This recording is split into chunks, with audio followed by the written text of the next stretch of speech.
Hello and welcome to part one of our Ipswich Town 23-24 season review, brought to you in partnership with our friends at Innovation Labs. I'm Rich Woodward, and helping me transport you back to a simpler time, August 2023. Our team men with plenty of history on their side, Dave Diamond and Craig Fimbo. Elephant in the room, guys. I mean, I kind of think of these end of season podcasts, it's a bit like a time capsule. Look back on a few years, preserved in the glory of YouTube or podcast. And we need to take people back to a different time. But Craig, we'll start with you. Friday night, we've dealt with the managerial situation. A little bit of context for the season review, which might have been more jovial and happy if we recorded it a couple of weeks ago. But it is a factor that's kind of lingering a little bit over the end of what has been a fantastic campaign, isn't it? You guys did a great job on Friday, but your sense on, has it ruined it a little? Not ruined it, but you know what I mean. I think it may well taint the second half season preview show more than the first half, because we were still all a little bit sunburnt and giddy from the summer, going into our first season in the Championship for a little while. But yeah, as things stand at the moment, I'm quite positive. Things seem to have died down a little bit in terms of rumour mills and bits and pieces like that. So I'm got my fingers crossed under the desk and a little bit hopeful at the moment. And Dave, you're presumably keeping fingers, toes, everything crossed that we're talking about Kieran McKenna in the dugout this time next season. I think so. Let's all hope so. I mean, look, the cup final result probably didn't do us any harm at all. Let's face it. I mean, it might. Oh, look, I think the decision there over Ten Hag's probably already been made. I think we all think that, but perhaps that might force their hand a bit more for him to stay. So yeah, it has died down, and other sort of managers are now being linked with other jobs as well, which is all good. So as Craig said, seems to have died down a bit. And if you can take, I know we've banned it, bookies odds and stuff like that, but if you can take that as anything, our man has perhaps gone down slightly in some of their thoughts. So yeah, let's hope, fingers crossed. So you can watch a really excellent, I think, on behalf of the three guys, including Craig, who did it on Friday, considered, hopefully a little bit more level-headed, less emotional maybe reaction than elsewhere. Thoughts on that? So that's all we're going to talk to it about. We are, we'll stick a link in the top right-hand corner so you can watch that show back. But we're going to talk about what a brilliant season, or at least first half of the season, Ipswich Town had, because it's easy to forget what a brilliant campaign we've just watched. So should we just jump straight into it, guys? We'll kind of get we'll talk through the key points and facts, but try and provide a little bit of the overarching narrative that went behind those moments as well. Let's start with Sunderland on the opening day, Craig. Off the back of securing the Innsbruck Cup, few injury situations with the goalkeeper, and Harry Clark suspended and I think injured at that point as well. So a little bit of rotation. But the 5 p.m. game Sunday night on Sky, after a few years in the League One wilderness, it definitely was a baptism of fire, wasn't it, going to the Stadium of Light? Yeah, it was. And sort of looking back at it, with what we know now, it may well have been, with a glance at the result as well, a decent start and a decent game to choose, because it probably set everyone's expectations and sort of made everyone realise what a struggle and what a fight it's going to, and what a battle it's going to be in the Championship. You go away to Sunderland, who just finished in the playoffs last season. Mowbray's in charge back then. Remember how many managers ago that was for Sunderland. As you say, it was a late afternoon kickoff, so there'd been plenty of drink being taken, I would have thought, in and around the Stadium of Light for the home fans. First home game of the season, so they'd have been up for it.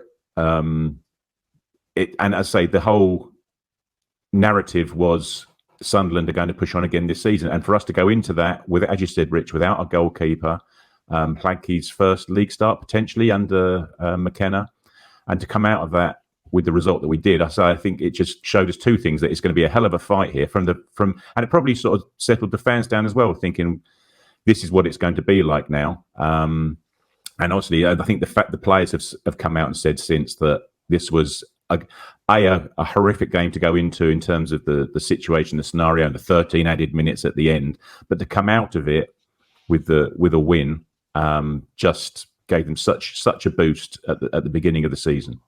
Yeah, and a lot of adversity. This is a club that likes to talk about taking adversity head on.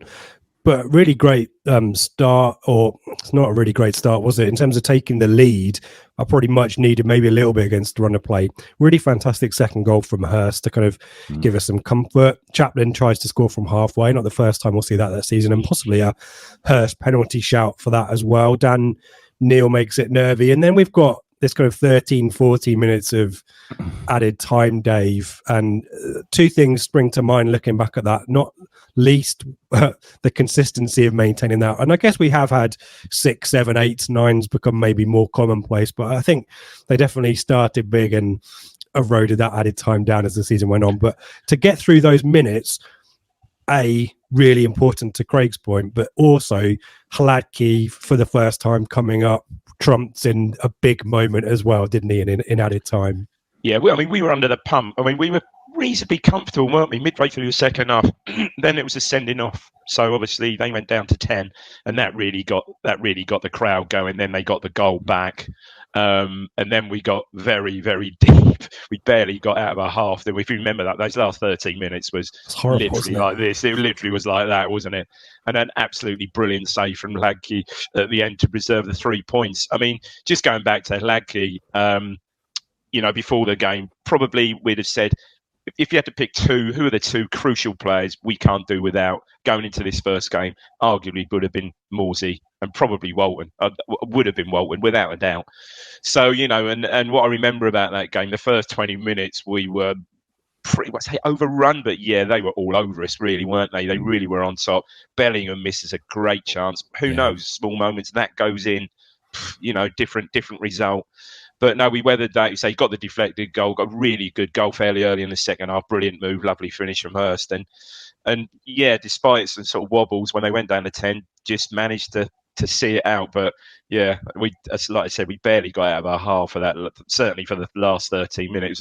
But a lot of it was like aerial bombardment. And I think that's where you saw, Burgess and Wolfenden really come to the fore then. Yeah, and importantly, Rich, Hurst got his goal, didn't he? Yes. Getting a goal, first game of the season. Goal. He'd had a lot of games in the Championship and hadn't scored. That was his first Championship goal. That's important.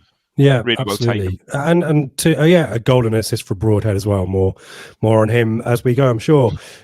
Back to Portman Road, guys. The cup run, rare occurrence for Ipswich Town, at least in recent years. Generally, the seasons we do well, there is some level of cup run in there. Obviously, not in the FA Cup, which we'll leave for our friends in the second part. But Jack Taylor, Shawnee Aluko, two players at either end of their Ipswich Town careers, getting the goals. A debut for Kieran Slicker. I think it might be Greg Lee's last appearance with the club as well before he leaves to Oxford. Grant Ward involved for Joey Barton, I think at the time Bristol Rovers, who wasn't allowed to be in the dugout, but Town safely through. And then, guys, back to Portman Road for the first home league game. And Dave, a real confident performance. I remember the pre-match show, Seb and I got a little bit of stick from Stoke fans, I remember. I think largely because we can't call them direct and pragmatic or what have you, but there's a lot of flair and quality in that Stoke team, and admittedly a little bit of team under flux with Alex Neil in charge and not really figuring themselves out. But Town blew them away that day, and it was only 2-0, but it really should have been more, shouldn't it? Yeah, we played really well. Great atmosphere. I remember, nice day, sunny day, brilliant atmosphere. First home game back in the Championship. We got early goals at Wolfenden, far post. I think we got early goal, far post there, and then a late goal. And this is quite an underrated goal. I watched this back last night. This is a fantastic goal. Again, the narrative, perhaps the first goal we scored would have been the first goal we scored like this all season. Started from the back from Hladky and worked through the thirds. Really good final ball from Burns and a really comfortable side foot finish from Jackson. So yeah, lovely. As you say, 2-0 probably did. I can't really recall Stoke creating much at all, so flattered them really. First half subs for them, weren't they? Tactical subs first half. That's right. Well, they were, and really outplayed them and gave us such a lift over, as you quite rightly said on the preview show. Got an established, hard working, quite physical, Championship side. So yeah, that was just brilliant. 6 points after 2 games. Happy days. It was, yeah, and Craig Caden Jackson is a player that we'll mention. What kind of is punctuated throughout the season. A lot of people probably expected him to be jettisoned from following League One promotion, but he has come up in really important moments. He'll have another one when we talk about Preston, I think it is as well, proving that it's a squad that matters, the starters and finishers. We're starting to see a little bit of that, aren't we? But contributions from all across the squad. Yeah, that's right. And who's to say we won't be having this exact same conversation about Caden Jackson in May 2025, the cockroach of Ipswich Town squad who just hangs around through all these nuclear attacks. Yeah, no, fair play to the guy. He's grabbing everything with both hands, and as we've seen and we've spoken about on the pod many times, he's a trusted member of the squad, isn't he, by McKenna? He is.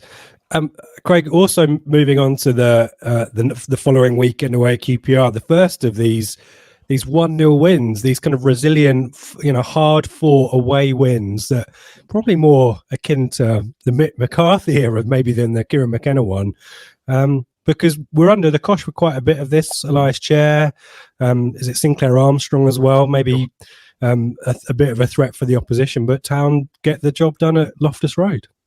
Yeah, it's a funny one because I remember going to the game at the time, and it's lovely, bright, sunny summer's day. And there was a lot of positivity around the result. And a lot of people were predicting that we'd win.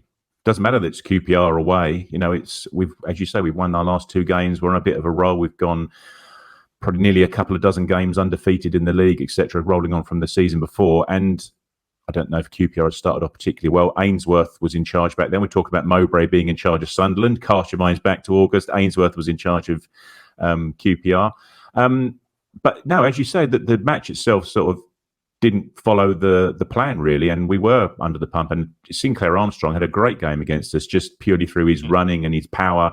He sort of bullied us a little bit at the back. But as you say, Rich, we just withstood it. A little bit of luck maybe along the way. And not for the first time this season, we had an attacking midfielder who had a shot, didn't go in, recovered, and toe poked it into the far corner to get the result, which may have been mirrored somewhere towards the end of the season as well.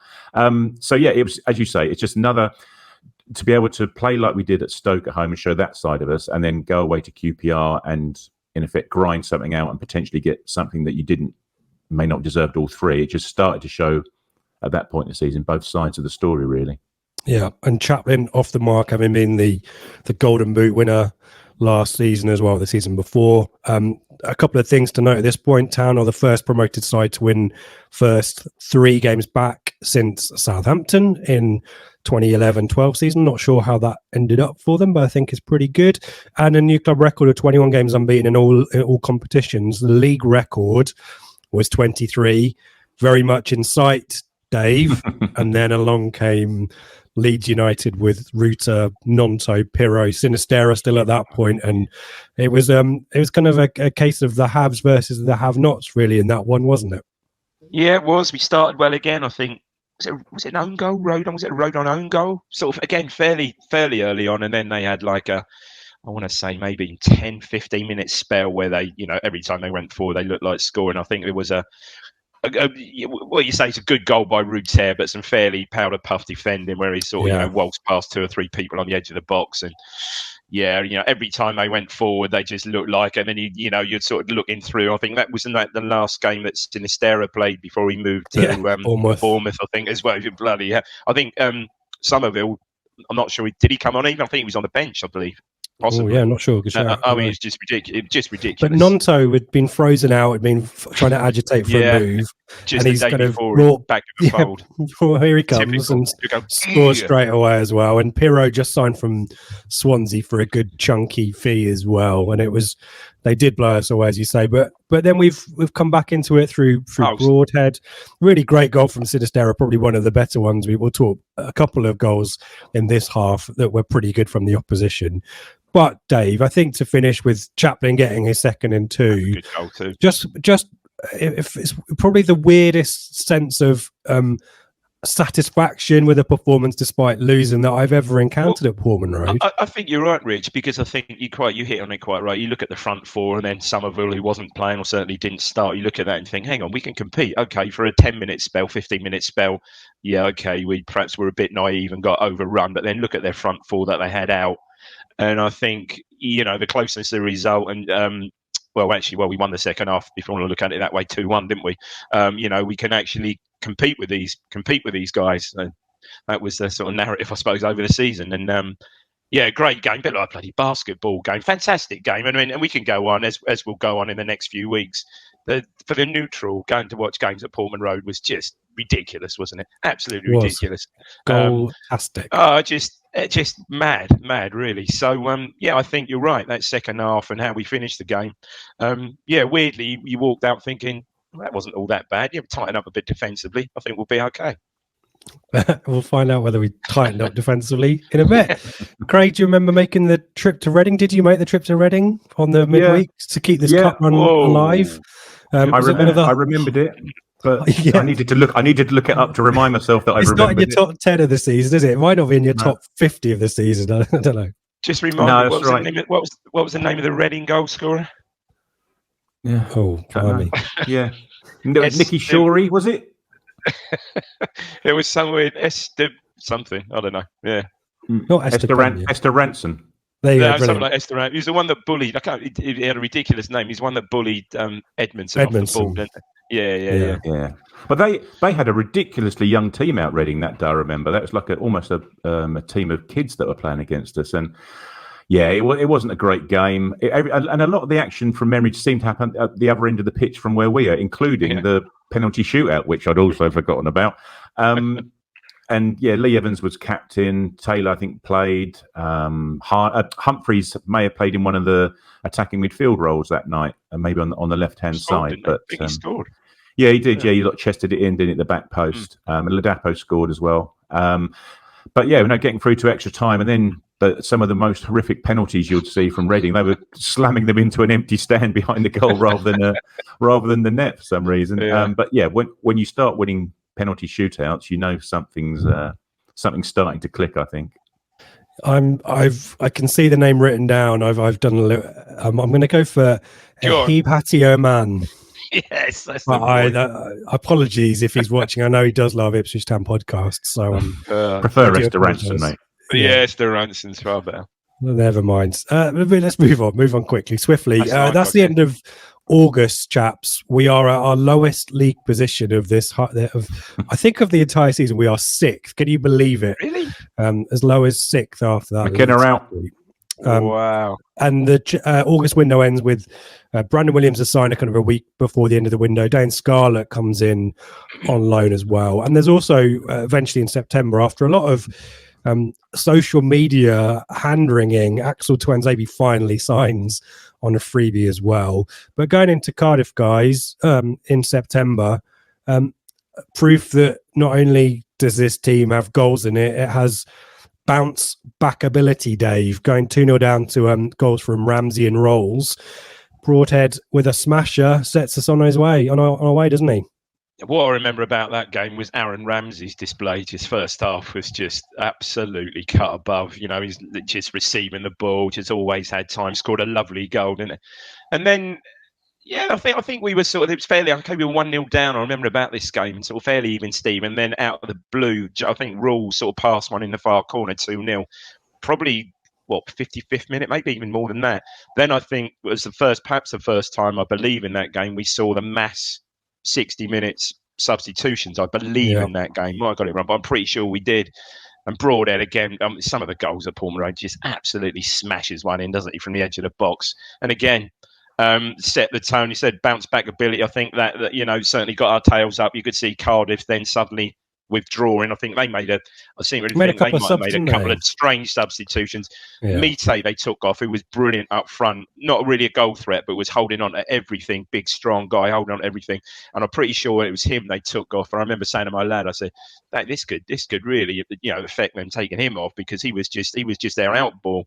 And then good old Freddie, so a couple of class quality on the spot finishes from Freddie, one off his chin, I believe, or whatever it was. And got one us not over the line again.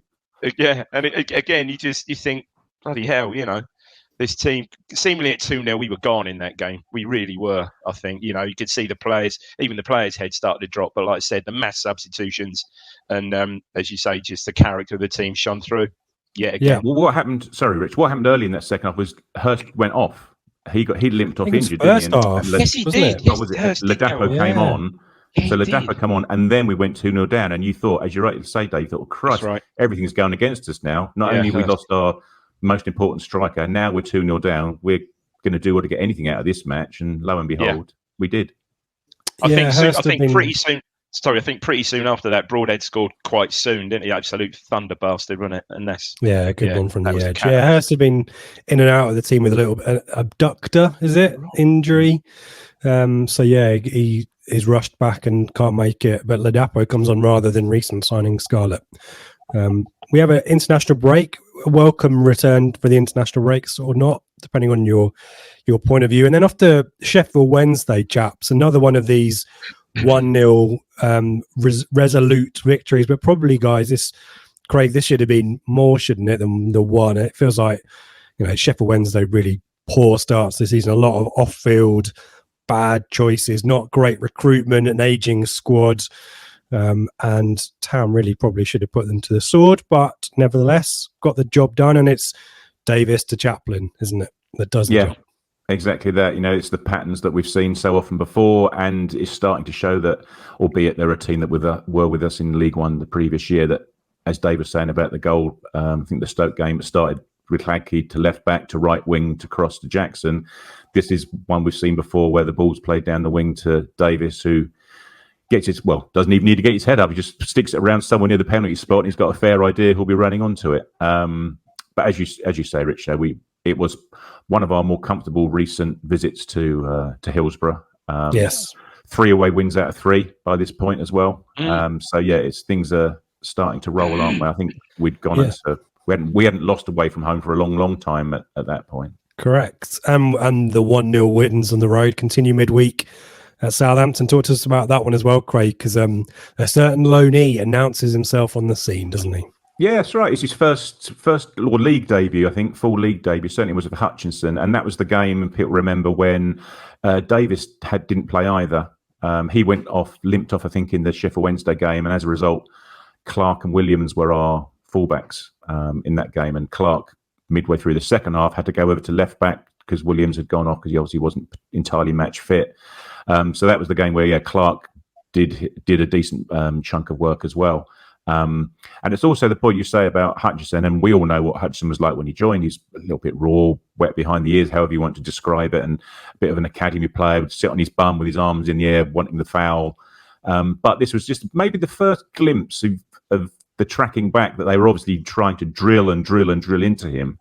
And because he was the guy that slid in and dispossessed Charles, I think it was. The turnover, doesn't he? Yeah. Middle of midfield, that's it. And it goes full to Chaplin, who then picks up the loose ball and feeds it back into Hutchison, who keeps a cool head and slides it past Bazunu, does his somersault. Yep. And again, so probably looking back, Southampton hadn't clicked, had they yet? They were still Russell Martin, our friend from up the road, hadn't quite got his message across as yet. But to go away to St Mary's, you can add it to the list now. These are starting to rack up, aren't they? St Mary's and the Stadium of Light. You go to these places and get wins. And obviously must say that Chaplin had another attempt from 45 odd yards to score a goal. We'd add another one of those to the list as well. But yeah, by the time you get to this point, you're starting to really think, crikey, what's going on here? That's it. We're going to these places and winning and not conceding goals away from home, wouldn't it? That was the thing as well. Yeah, and it was that point where, sorry, we had 2 different teams, didn't we? We had the home team, gung-ho, scoring goals, conceding goals, and the away team, which just seemed to be a much more tightly set up team. Yeah, it's an interesting thought. Yeah, I remember us talking about that at the time, and that pattern of away wins continue a little bit longer as well. They weren't always controlling away wins, but and maybe there's an element of playing these teams at the right time as well. Southampton, if we'd reversed the games that we had with them and played them at St Mary's in April time, I think that might have been a different story. But Sheffield Wednesday similarly as well improved on the role later on in the season. So an element of getting them in early in the season. You're right about the Sunderland win maybe setting the tone as well. But the home form continues to also be exciting and productive for us as well, Dave. Blackburn 4-3, a game that ebbed and flowed, didn't it? What a game. Yeah, take us through this, because there's a Thunder B from Harry Clark to set us off. Yeah, there was his first senior goal. Yeah, put us 1-0 up. Up the Sir Alf end, yeah, right for edge of the box. Absolutely, you see how much he enjoyed that. Absolutely superb to see. Right, he celebrated all virtually in front of us. Absolutely superb. And then again, the game ebbed and flowed. I think we went 3-1 up, sort of first half, and looked again quite comfortably, and sort of thought, this could be 5 or 6. And then all of a sudden they get a fairly soft one back. I think this was their second goal, second half, and then Smodic scores an absolute. It's a great goal, isn't it? Beauty, doesn't he? Absolute beauty. One of the perhaps one of the candidates for best away goal seen at Portman Road. And then again, the character of the side, I think. Is it a free kick or something? Is not properly cleared and it's lobbed back in the box, and the keeper punches it out to the edge of the box. And again, what a finish this is! Luongo chests it down. I mean, it's just mad, isn't it? Half volleys it right in the postage stamp in the top corner for 4-3. And again, the roof comes off Portman Road. And again, that's when you think, something's seriously going on now. Just again, but sheer entertainment. If you're the neutral, a bit again as a home fan, very frustrating is with so in control of the game at 3-1 to get back to 3-3. Think, here we go, but just what an incredible game again. And again, you could have picked, I say half a dozen, probably as much as 10 home games this season that all could have been up there vying for the best one. And when they're marginal as well, I think you're right. We're 3-1 up in this, and it's a bit sloppy to let it go. It's a great goal from Smodic, isn't it? From the edge right into the corner of the net. Even the Sigurdsson equalises, pretty tidy finish, isn't it? As well, it's two teams quite open. It's a side foot across the. It's quite a cute angle and kind of curls it up. Nice little ball into the box. So that's a tiny goal, but there's something about there'll be more about this in the second part of these fairly marginal home games in particular, where there's a lot of goals in it, but to win late just galvanizes the crowd, isn't it? If you're 4-1 up and end up winning 4-3, that's very different to being level and then sneaking it, isn't it? And that, I think, is starting to build some of this momentum, because it's the same character, Craig, that's needed when Wolves go 2-0 up really early doors in this cup third round, isn't it? Carabao Cup third round. A lot of quality in that Wolves team, but from somewhere we turn it around. And again, and this is no disrespect to the players that are playing, we would have again made another 10-11 changes where it happened to be that night. And once you are 2-0 down, then there's an expectation that this is a Premier League team. You're 2-0 down to them. You've got a marginal second string out. Well, we've got some minutes into the players again. It's right. Exactly. It's done its job. Let's forget about it. Have a week off in a couple of weeks' time and move on. But no, it wasn't to be. This Harness played well in this game. He set up a couple of goals. I think one for Hutchinson again, and Ladapo in front of us in Churchman's. Yep. But then again, in the second half, Wolves started to get back on top of it again, as you'd expect. And then out of nowhere, really, I say out of nowhere, it was a good move that started again at the back with Hladky. And Taylor was played the ball by Harness, 25, 28 yards out, and then just thronked it in. And we were right behind it. We were literally in the centre of upper Sir Ralph Ramsey, looking straight down towards the north stand. And just a fantastic goal. Not his first, not his only one for the season from that sort of range. But he sort of started just to edge himself into the picture, I suppose, a little bit, Taylor, a little bit more responsibility potentially going forward. And into the fourth round for a little while, I think. Yeah, first time in 8 or 9 years, I think that was.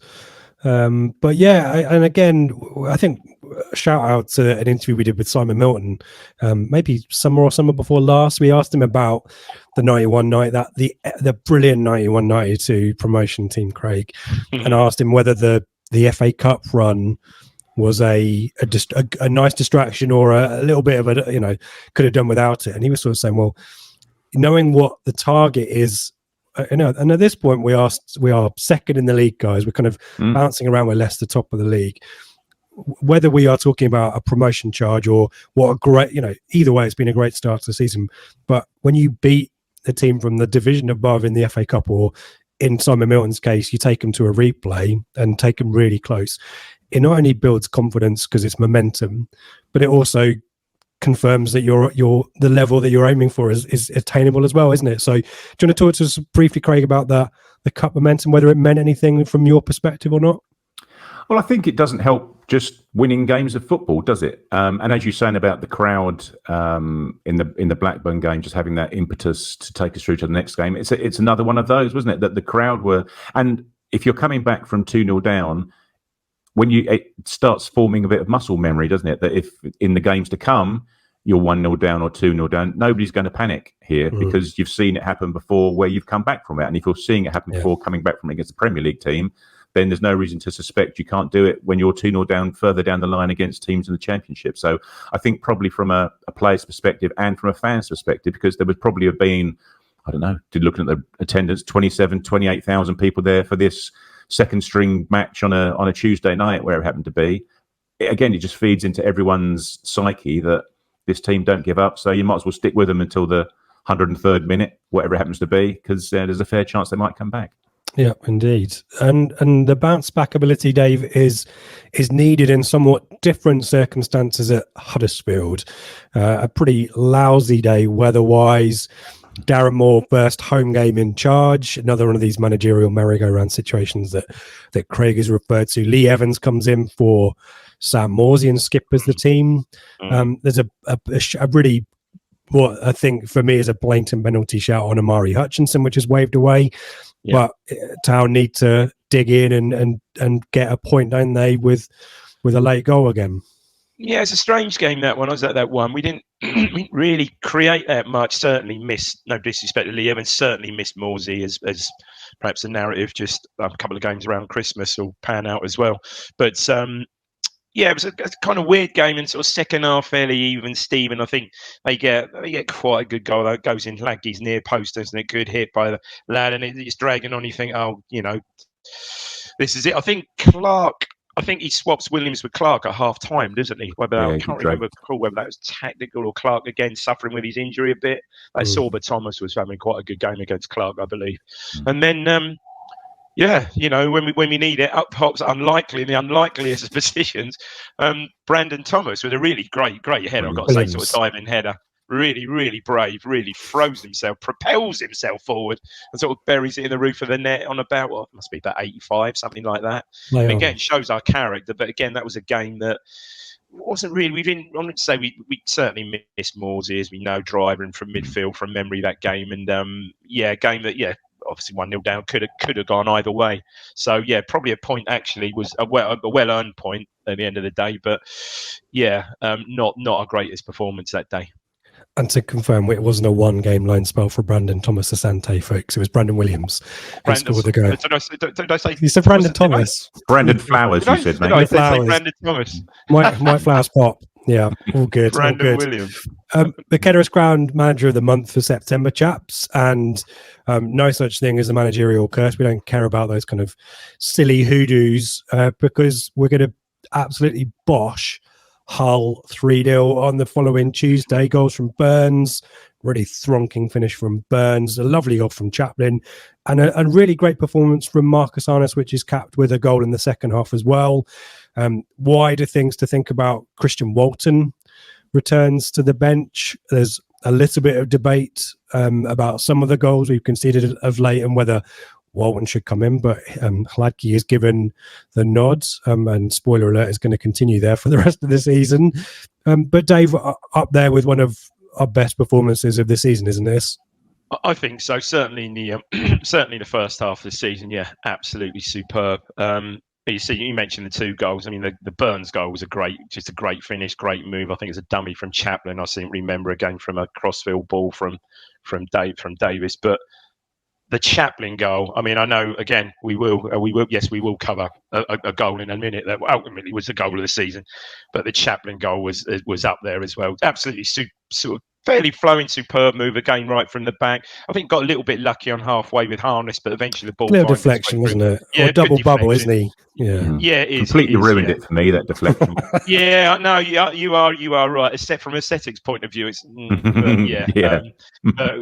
unbelievable finish when he just rolls it out of his feet and just curls it in the top corner. And I think seemingly after that game, when I remember Liam Rosenior was fairly effusive in his praise for us, and quite rightly so. We absolutely whole decent side. You know, one or two good players, and at times, you know, like the look of Delap, as we said before, and stuff. They look quite good, but we just absolutely outplayed them, and quite rightly got fairly highly praised from Rosenior. With hindsight, I think he certainly talked us up at the end of the game and said, "Yeah, I think they're there for good. You know, they could very well stay there." And just brilliant after a fairly lukewarm performance against Huddersfield. Just brilliant to go into that game and play so well. Yeah, and shout out to George Hurst for the 3rd goal. We talk about his work rate. He keeps alive a long ball. I think it's from Hladky, isn't it? That's maybe going out of touch, and great cross there. And Town up to first after that victory, albeit temporarily, because Leicester have a game in hand the night after, which they'll go on to win. But this is really starting to come together, and the goals continue to flow. Chaps at Portman Road on the Saturday when Preston are beaten 4-2. The night of Blue Monday Live, and guest spot from Luke Chambers. That was a great evening, wasn't it? Just ahead of the international break. But a little bit of topsy-turviness, Craig. A little bit of some of the goals conceded not great. But probably the standout performance from Brandon Thomas / Williams. Brandon Thomas / Flowers, yeah.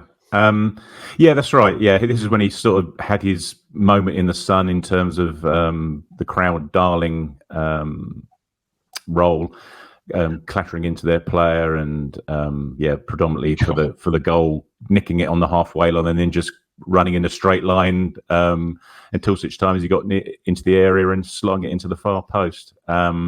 Cheetah on the plains of the Serengeti. Sorry, yes, keep going. Absolutely. And this was one as well. On the back of Hull, which I think was probably the most comprehensive performance of the season so far. But just to score 4 goals on the back of the 3 against Hull, you know, we really are purring at this point, speaking about cheetahs and things. And for the 4th, this was a point Dave was talking about, all subs being made on the around the 65th minute point. All 5 of our subs were involved for the 4th goal here. Ladapo to Harness to Taylor to Hutchinson, who crossed it again to Jackson. You had literally all 5 substitutes being involved in the last goal. So yeah, it was at this point in time, you know, top of the league pretty much, scoring 3 or 4 goals home games. The Kieran McKenna substitutions were without fail paying off every single time. It was just that point in the season where everything was clicking. It was, yeah, and we mentioned him before, but Caden Jackson, you know, that game was starting to Preston had come back into it, obviously on a decent charge for the top 6 at that point as well. I think they've been there or thereabouts for the majority of the season to that point. Definitely took the game to us when they had nothing to lose, and Caden Jackson makes things nice and comfortable, doesn't he? 4-2 win there, and second place going into the international break.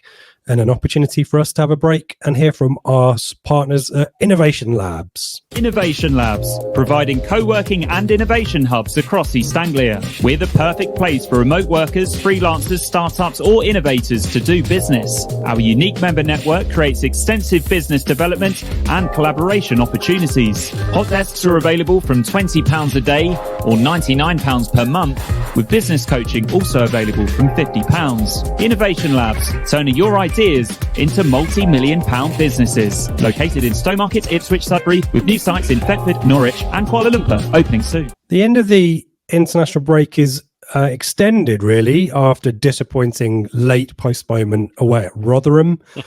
That was one of those ones you're on Twitter all day and you're looking at video of the river getting closer and closer to the stadium, and you think, they've got to call this off, and they left it so late, didn't they, guys? I feel really sorry for the coaches that I think had to turn around, and there's discount vouchers and all that kind of stuff. So a little bit of extra time to prepare for Bristol City. It's not the first time in this season that an extended break will maybe come to our aid. And Craig, another resolute 1-0 away performance again, isn't it?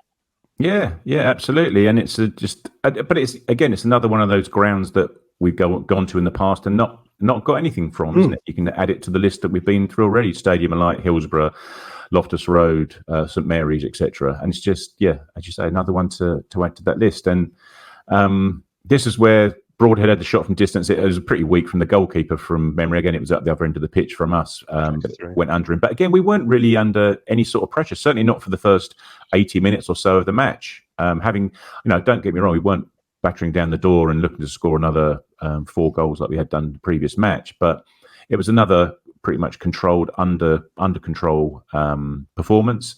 A little bit of luck again, maybe, from the shot which hit the post, hit Hladky, rolled across the line, and Brandon Williams was the one to react and sort of hack it clear. But then by the same token, I think Morsey hit the post from about 30 yards out. Again, I think that was the other. A lot of things happen at the other end of the pitch from the away fans, the way I'm talking here, don't they? But yes, again, we pretty much held out quite comfortably as well, even when Bristol City had to put on a bit of pressure towards the end of the match. Again, we pretty much saw that out, and another 3 points and another clean sheet away in your back pocket, and move on to the next one. Really, another great away day on and midweek away day as well. And we keep, this Kieran McKenna record of midweeks as well continues to build sample size data, doesn't it? 9-point gap to third has developed at this point. By the way, we do forget that there was a point where us and Leicester were just sailing off into the sunset. Will we hold on to that gap? Well, more on that later. Dave, you've been, I don't know if this is a coincidence or not. We've come to you to talk about best opposition goals at Portman Road this season. Next up, a familiar face opens the scoring in a 3-2 win over Plymouth. Yeah, this is probably the best, I think. Smodics was up there, superb finish, but this one, I mean, it's because it's so predictable and you know what he's going to do. But Jordan Whittaker gets the ball on. Morgan Whittaker. I've said that before as well, Jordan. I'm having a mare, aren't I? Morgan, even. I've said that before this season, called him Jordan after my son. But Morgan Whittaker gets the ball on the right, drops his shoulder. You know, the beauty of this goal is you just know what he's going to do. And it's just the execution of it. Fantastic. 22 yards, something like that. Absolutely buries it in the far corner. And like he's just got no chance at all. He's grasping thin air. It's a beautiful, beautiful goal. And probably. Well, there's a Southampton goal later in the season that perhaps runs it close, probably. But that's certainly up there with the best opposition goal. And again, we like narrative. We like harking back, Dave. Of all the people that you want to score a crappy own goal for Ipswich by Plymouth, it's our mate from up the road, Ballymumba, isn't it? Oh, it's a horrible one, isn't it? Yeah. I think it's a strange half because they score and then they have the penalty shout, don't they, against Edmonton? Which from where I was, I actually I had a different ticket. I sat in the they opened up one of the visitors sections that wasn't used. So I had the section next to the visitors section, so I was sort of directly looking across at that one. And you think, that's how it all transpires. And he goes down. You think, that's nailed on. I mean, I think we get away with one there, and then because I think we're not playing badly. I think we're pretty much on top for most of the half. Dominating, not really too much. Hurst has a really good chance, perhaps before even Whittaker scores, where he lifts it. He's point blank. He's played in from Chaplin, lifts it over the keeper, but with just not enough, or lifts it past the keeper, but just not enough for the ball to just bounce in. And then if that's the best opposition goal, this is probably the worst home goal we've scored all season. Probably even worse than Ladapo's off the chin against Cardiff, where the narrative is brilliant. It's just deflects Ballymumba and his keeper's wrong foot, and it just trickles over the line. So, and just on half time as well, so gives everybody a lift. Yeah, a little bit of late drama with Edwards scoring for them, but not our most slick performance. But another one of these ones where we didn't beat Sheffield Wednesday last season. We didn't beat Plymouth. last season. There's a little bit of this, is there a hoodoo with Stephen Schumacher, who's the manager of Plymouth at that time. So to get that win, however you get it, again, 5-goal match, and now undefeated in 9, still second, comfortably second. Things are looking up. There's the cup run ends at home to Fulham, sadly, but we keep our scoring run courtesy of Elkan Baggett. Christian Walton returns and plays in that one, maybe kind of highlighting perhaps why McKenna doesn't fancy him in the league at that point. Well, a little bit uncomfortable, obviously difficult to come in. A debut for Axel Tuanzebe, who we'll talk more about as the season goes on as well. But a little bit of it's a relative term, tricky patch.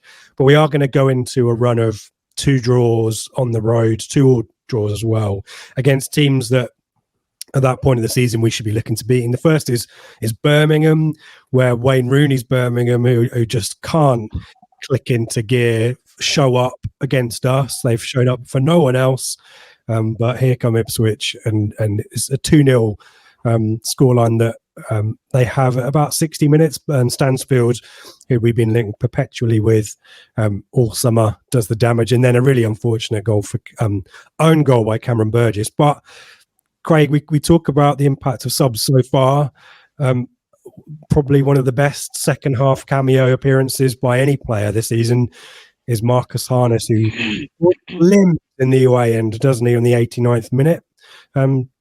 You weren't there at that one, but just talk to us about Harness's season, because there's a sense that certain players may be being phased out, but at this point in the season, he scores against Plymouth, really important against Hull, and this one he's got us a point, hasn't he?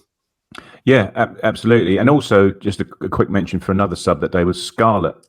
Came on, because that, as you rightly say, Rich, they sort of did a job on us that day, didn't they? They pressed and pressed, and a really aggressive, brave press, really, from the front, and we just could not get through it. Had we been able to get through it, we'd have had the spaces of St Andrews to go and play in, but we just could not get out of our own half. They just really suffocated us and pressed us. But when notice, I was watching it, and it was noticeable because it's a bit of a funny old day as well, weather-wise. But the 2 people that were pretty calm on the ball and their technique sort of shone through were Scarlett and Hutchinson, and they combined, didn't they, a couple of times indeed for the 2 goals, I think, in the end, indirectly, because it was Scarlett's cross that Ladapo's shot was blocked, and Harness was Johnny on the spot to slam it home, and then it was Scarlett down the right feeding Hutchinson, who crossed, and then I'd say that the technique for the second, the equaliser, if you like, the ball looped up into the air, didn't it? And Harness had his eyes in it all the way to swivel and volley it in. And even then, after then, Harness grabbed the ball, ran back to the halfway line, didn't he? And we still had another chance after that, I think. Yeah. Taylor hit Ruddy square in the chest with a shot he potentially should have scored. But it probably does go to show the value of those cup games, really, that Harness was kept match fit and ready to go. We've already spoken about Jackson's involvement. We've spoken about Ladapo, including those 2 goals at Cardiff. It wasn't, albeit we probably knew what our first 11, arguably first 12 players were starting to work out. But then, as Dave was saying about the subs being brought on, we were at that point in time where pretty much every single sub that was being brought onto the pitch was making an impact in one way or another as well. Yeah, and Harness finish, as you say, could easily have been shanked into the away end, but no, all credit to him. There's a great scenes there, and I've not had many enjoyable trips to Birmingham, St Andrews, so it was nice to if we're not going to win it, don't lose it. And then kind of a reverse situation. It's a really grotty game, Craig, at Rotherham. Really unenjoyable Monday night game. Horrible. Rotherham obviously going to drag us down to their level, as it were. That you can't begrudge them that. Nombe opens the scoring. Morsey with a lovely side foot kind of finish from the edge. Taylor feels like he's won it, and then injury time drama goes against us for a rare occasion that's in the season. But maybe a little bit of question marks over the rotation. Tuanzebe's debut. Harness has earned the start, but doesn't really contribute a great deal. Jackson starts in that one as well, and it feels like a missed opportunity there. And it's two kind of draws on the trot, isn't it? You were at Rotherham, not a great evening, was it? In terms of the highs that we've talked about so far this season. No, that's right. And especially the gut punch of a 90-plus minute equaliser, although that, again, well, it wasn't an equaliser as well. There was an equaliser and a winner, I suppose, at Cardiff later in the season. But as you say, it was more the fact that the tables have been turned to a certain extent on us conceding a late equaliser when you thought for once we're going to go to Rotherham and bring back 3 points. But it's another one. I haven't got Daniel Farke's abacus with me in terms of counting how many penalties we should have had this season, but I'm sure Hurst should have had one away at Sunderland. We should have had one away at QPR. There's at least one in one of the home games I noted, but I haven't mentioned it. There's 2 in this game where Hurst is bundled into from behind, and then Twanzebe has a header which hits someone's arm up in the air. So Daniel, eins, zwei, drei, vier, at least fünf, I would have thought so far this season, going into the game after Rotherham. So yeah, but as you said about the Birmingham game, if you're going to go to these places, you don't lose, and we didn't lose, but it was still a bit of a sickener to concede the equaliser so late on, and then it's all about the reaction, I suppose, after that. Yeah. The Rotherham game, I remember it's just a bad start, isn't that? Non-bay goal, I think. Davis gets dispossessed high up the pitch, doesn't he? I think he gets it from is it Halaki into his chest kind of thing? Yeah, it's not a great ball. He tries to chest it down in front of him, and he gets done by the wide player. Really, really great ball in, and Nombe can't miss. And that's quite early on, wasn't it? I want to say we were then starting to sort of concede quite early, if you remember. And we do well to get back into it. And then, you're right. I think it's one great finish. I won't say this guy's name. I'll get it wrong. But a great finish. But you've got to say, virtually last kick of the game, great finish. T, I think, isn't it? Again, who was it, sorry? TA or Something T. like that. Yeah. Great finish at the edge of the box, but probably should have cleared it. To Dave, to Craig's point, now I'm renaming for you guys. And to your point as well, it's how you bounce back, isn't it? And we bounce back with a Fumph goal thriller v Swansea, and another Taylor Wordy to beat Mike Duff. Mike Duff is at Swansea at this point, guys. I mean, all of these managerial changes is nuts, isn't it? I mean, there's a red card in this, but bounce back with a win. We go behind, don't we? Fulton with a header really close in. Yeah. Taylor really gets us back onto it. The technique of that might be okay. We'll get to Burns' goal in a minute. Spoiler alert! But the technique for that Taylor goal is just ridiculous, isn't it? Absolutely, the ball sits up, and he, to coin Craig's phrase, thronks it in the far corner with everything, with dip and swerve, and it's just a superb strike. And then we go on to, again, it's one of those games we've gone to pretty much dominate, and maybe the sending off again. I seem to remember the sending off. We sort of not retreat into our shell, but go a bit deep again and. Lowe, who I quite like that day, some pretty poor defender, but he gets quite a good goal. Should never perhaps score from where he received the ball. Gets quite a good goal. And 3-2, I think there's a scramble even after that pretty much in our box as well. But we hang on quite deservedly because on the balance of play we should have won it. But again, maybe another one of these games that we should have put, if we're being really picky, should have put to bed earlier. But a great 3 points. You're quite right. Bounce back from the disappointment at Rotherham and onwards and upwards. I mean, again, we must still be top two. By how many points at that stage? Also, so we are level with Leicester at this point, and only second on goal difference. But Dave, you say onwards and upwards. Probably one of the there's two in this part, unfortunately, and we've got to talk about them. I will talk about West Brom because I was there. That was that was the first time in the season where I felt, even the Leeds home victory, we still scored 3 times, didn't we, and took the lead. But from minute one in this one, it just didn't feel like we were at it. Early goals. There's some bad defending involved in both Furlong and Diangana's goals. The second goal particularly just kills us because it's right at the start of the second half. We'd actually started pretty well, but just they break from our corner, don't they? And that's McKenna's 100th game in charge. Only his 15th defeat, of which 10 have come in the league. The last time we tasted defeat away is in the league is Oxford in the fog. But that's a 12-match league unbeaten run that's ended there, and that's the first time we failed to score since Bristol Rovers on Valentine's Day the season before. So still second. 5 games it was, but there was a real worry that might be a momentum killer, noting the previous 2 away draws as well. But guys, the home form really gives us our season a kick up the arse at that point, because we go on, Craig, to smash Millwall. I mean, 3-1 is really undersells the dominance of the team in this one, isn't it? Yeah, we were purring that night, and it's sort of those perfect conditions as well, where the pitch was just a little bit greasy, and it was allowing us to ping the ball around a bit, and it was sort of highlighted by Chaplin's goal, I think it was, where Hurst knocks it down and Chaplin hits it into the ground. It sort of skids off the turf into the goal at the Churchman's end. And then we have another one where there's, again, patient build-up. Chaplin back to Luongo out his feet. Just a quick shot, wasn't it? Left-footed across the goal. The goalkeeper stood still, just took it so early. And then the Broadhead was the header back where it came from the Davis cross. But I say, yeah, we were flying. It's a home game. We're going to score 3 goals. It's that point of the season. But we could have scored 6 or 7 that night. We just watching the highlights back last night, there were just so many and good chances, and their goalkeeper played well, and we missed a couple of... You mean Bartosz Białkowski? Was he in goal? He was in nets, yeah. Oh, was he really? Oh, right. He was, yeah, he was. Yeah, and say it could have been 6, it could have been 7 that night. We were, very, very dominant that evening. And a point off... That Luongo goal was a thing of absolute beauty, wasn't it? That would be probably the top five goals. Just the move, the close passing, the first time passing, the close passing, and the final finish was absolute class. A little bit of fogginess as well. Always nice to win at home in the fog, as Oxford know, as we've just talked about as well. But yeah, point off the top at this point, guys. Well and truly got second lockdown, which is great. Into December we go.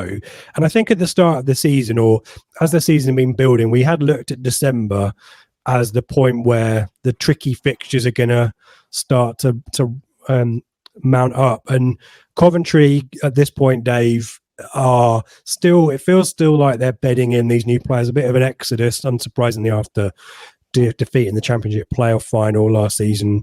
Gyökeres, Hamer have all gone. Sims, Haji Wright, all these kind of players are coming and not necessarily started, but it feels like Coventry at this point are starting to maybe find that form, maybe a good time to play them. Not the best performance from us by any means, but get the points. But Dave, there's a pretty special goal, isn't it? He's pointing to the print behind him there. I mean, we talked about this goal a lot, but where does it rank in terms of your all-time Portman Road goals? Is it? Man. Oh yeah, I mean it is up there. It's got to be. Yeah, I got to do that at some point. Yeah, it must be my Dave's top 10. Yeah. Top 10 got to be. Yeah, it's just for the technique, and I was, Craig knows where I sit. I was bang right behind it. It was just absurd because that ball's heading a yard out, maybe 2 yards out, and the absolute. Almost lost for words on that one. Just going back slightly to the show we did after the West Brom game, just quickly. I think we had these 2 home games coming up, Millwall and Coventry, and I think to a man we said, well, good chance to bounce back, but God, if we can get 6 points, excellent. But you probably take 4 after that performance against West Brom, and to get the 6 points and include a goal like that in there was just unbelievable. But yeah, again, it was just pretty much. I think we dominated that game as well. 2-0. I think Sims gets quite a late second half where it wasn't great, was it? We thought it was a bit meh, was it? Perhaps we saw. Yeah, maybe we saw it out. But missed a penalty as well. Don't forget, Coventry. Godden hit the bar with a penalty. Oh God, they did. Yeah, of course they did. 2-0. Yeah, you forget about that. But that game will just always be remembered for the goal. Yeah, Craig, going into the Borough. I mean, this is the Coventry's second of this 4-game winning run that we go on. Really crucial time to do this, but wider context. Luongo and Williams both pick up bookings in this one, despite the next game being the cut-off to avoid it. 5 games being the 1-game man, which is a bit frustrating. But despite having to replace those, and they were kind of key players at that point in the season, Borough away. Admittedly depleted themselves, 7 injuries, 2 suspensions, really confident away performance, some really tidy goals, and the run keeps going, doesn't it? Yeah, that's right. And as Dave was saying about having the Millwall and Coventry games in a week, you had these 2 away games a week, the Borough and Watford games in a week, and we may well have said at the time, well, if you can get away without losing, if we can get 2 draws out of these 2 games, then you're at least carrying on the sort of streak of some just getting a bit of consolidation around the place. But yeah, as I've said before about going to the Stadium of Light and getting a result, and going to Ashton Gate and getting a result, and going to St Mary's, we turn up at the Cellnet, is it nowadays? We were pretty much on top throughout. This was just another one of those professional performance, thoroughly deserved win. And what I remember from this one was that this was when Hurst was sort of prime Hurst. He bullied their centre halves that day. He had a great game against both their centre halves. But obviously I was going to talk about the second goal, but Chaplin had the shot in the first half, which deflected off Clark, didn't it, into the net at the far end to put us into the lead. But they say the second goal sort of showed that Hurst, where it was pinged into, I think Wolfenden pinged it into him on the halfway line. Hurst got in front of his man and sort of flicked it, and it fell to Chaplin. And by this time, Hutchinson had already started making his run inside left. Fed it through to him. And again, Hutchinson just sort of went cold. I watched it back last night again, and he has so much time, and he just sort of stops. He gets like look across and check he's not offside, and then just slides it past, and again slips in the somersault towards us. And then Sam Morsey, as he never ever tends to do, picked up a ridiculous yellow card in the 95th minute, 2-0 up away at the Riverside, and kicks the ball away for no reason, and picks up a yellow. And that, unlike the 5 yellow card cut off, the 10 yellow, which he's edging towards now, the 10 yellow card cut off, he's up to 9. And we're all a bit wary because in 2 games' time, there's another game on the horizon which we'd rather he didn't miss. So it was at that point in the season where, you're looking at the number of, like we did further on towards the end of the season when it got to 15, you're looking at how many games have we got left here and how many yellows is he allowed, how many people is he allowed to kick between now and the deadline. So yeah, that was a bit of a funny one to end up on. But again, just to go away to Middlesbrough and win 2-0, you just stick it in your back pocket along with the other ones we've just spoken about. Just another clean sheet, another very professional performance away from home. Yeah, and we go from McKenna versus Carrick, Dave, to Elton versus Ed. And the aforementioned Sam Morsey is going to be crucial for us in this one. Maybe a little bit more hard fought, but a victory nevertheless. And you were the star of the programme, were you not? The match day programme? Guest of honour, was it?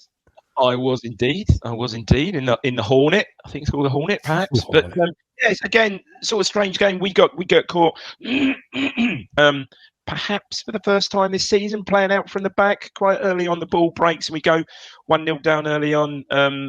But again, there's not really much in the game. We've come back into the game, and Hurst probably is a deserved equaliser. And then, the game was probably ambling on to.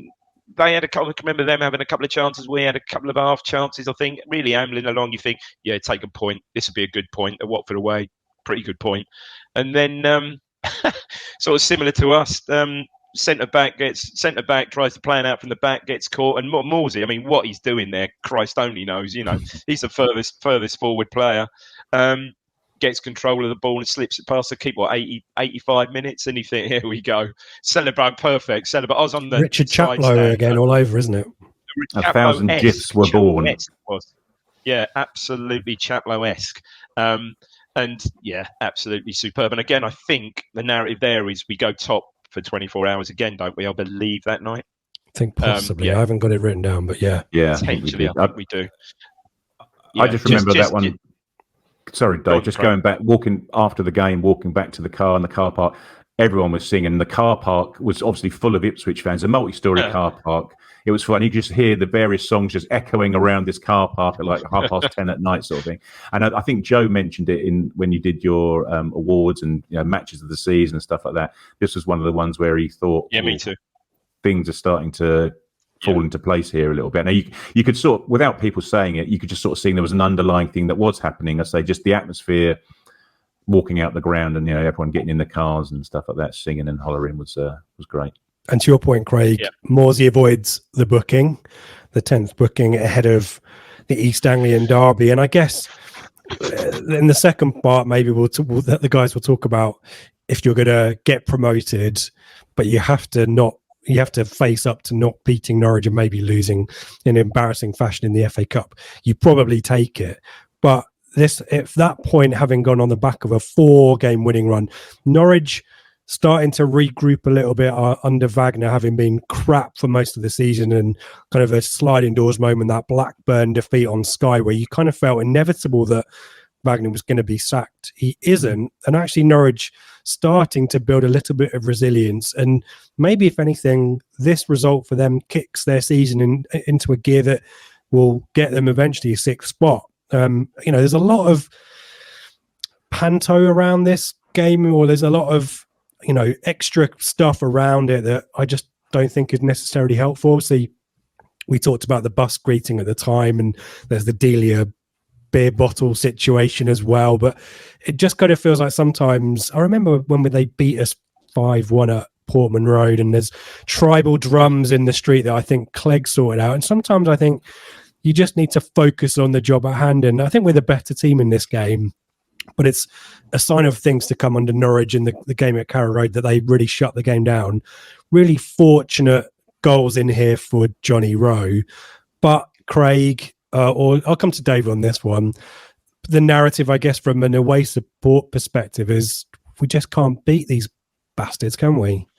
Yeah, it was it's 15 years after the subsequent game, but yeah, I can recall leaving Portman Road, walking sort of near the away fans with that 14 years, Norwich playing football the Norwich way. Well, I think I sort of thought that day, well, Christ, if that's football the Norwich way with like literally 11 men behind the ball, then fair play.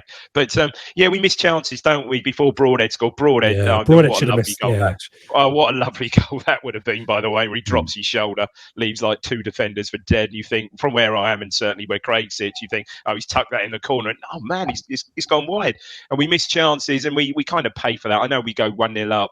They get quite a scruffy goal, don't they? He gets a couple. Funny enough, offside. About the Sarmiento and the Chaplin goal, similar goal to that, where he has 1-2 bites of the cherry, doesn't he, Rowe?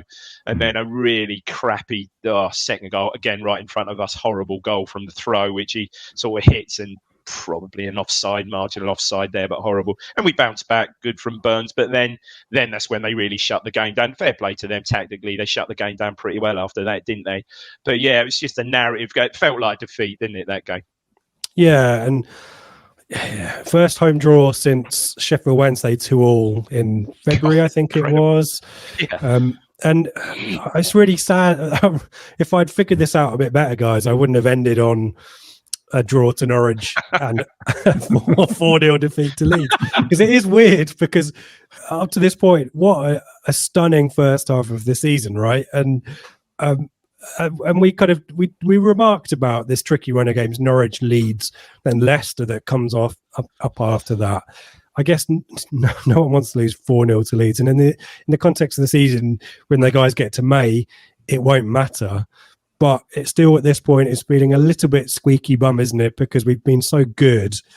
The Norwich game, to not get the win, that seemingly the momentum, the narrative felt inevitable, Craig.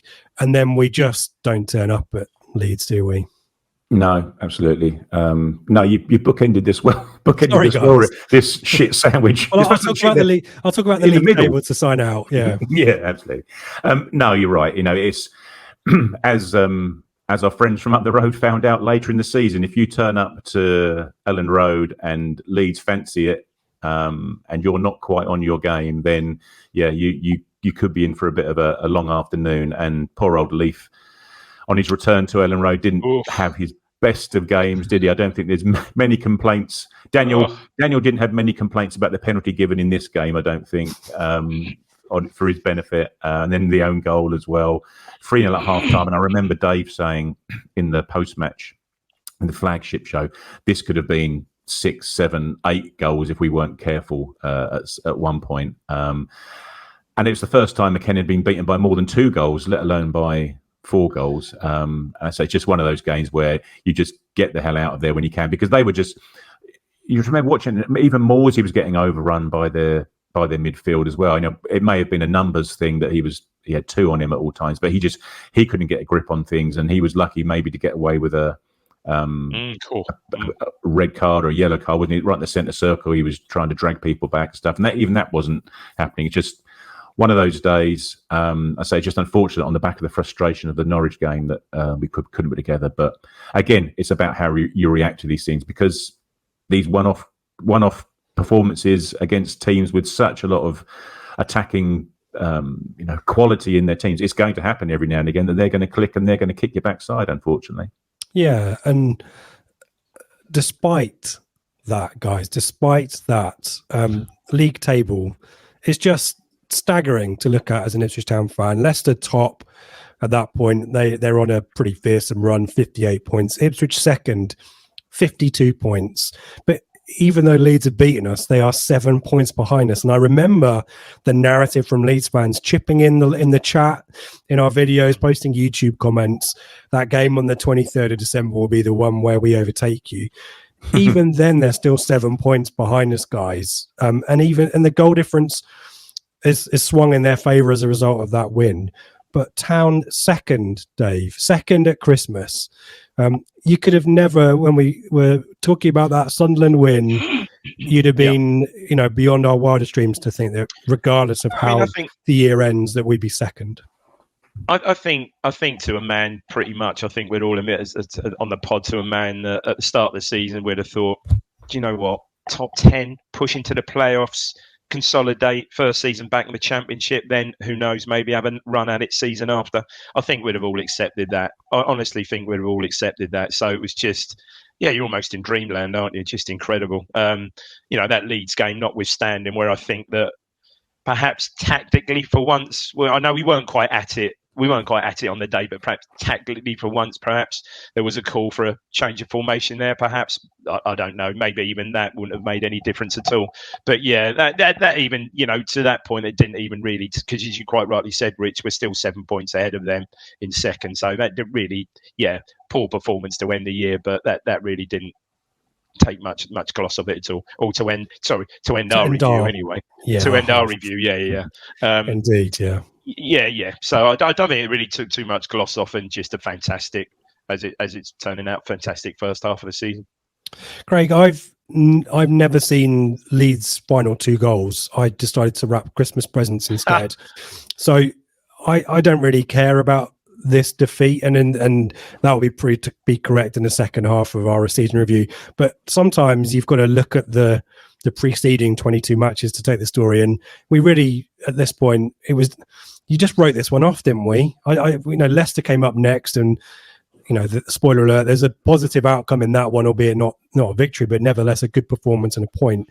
We just kind of wrote this one off, didn't we? And in fact, both performances against Leeds, I think we just write off and accept the squad's ridiculous. They should be strolling this league, and the fact is they weren't. They were 7 points behind promoted League One Ipswich Town. Yeah, exactly that. And I think obviously the rawness at the time of results and the performance, you feel a certain way. But I think once you've had a chance to reflect and look back at it, well, certainly in May, looking back on it, you can be as diplomatic as you like. But even at the time, you look back and think, crikey, now man for man, pound for pound, they should be doing this to most teams in this division. They weren't at the time for whatever reason. But just in terms of our first half of the season, you just wanted us to get off to a steady start, didn't you, at the beginning, and sort of find your feet and consolidate. And as Dave says, find yourself around about mid-table, just to get yourself sorted for a year of consolidation in the Championship. But just to get off to that winning start, and for then just to keep rolling and rolling and rolling. And those away games you talked about, Rich, just to keep going to these places we spoke about, these solid Championship teams, and comfortably winning and not conceding, albeit we conceded 4 here. But you know what I mean? Just those teams that we went to, we just got another result. We went to Watford, we won. We went to Middlesbrough, we won. And you look back now, you think it was just not expected, but you could see how we were going to do it. Going into those games, you went in with confidence that we certainly weren't going to be hanging on looking for draws or trying not to lose. We were going to these places and looking to win, and it was just the performances behind them.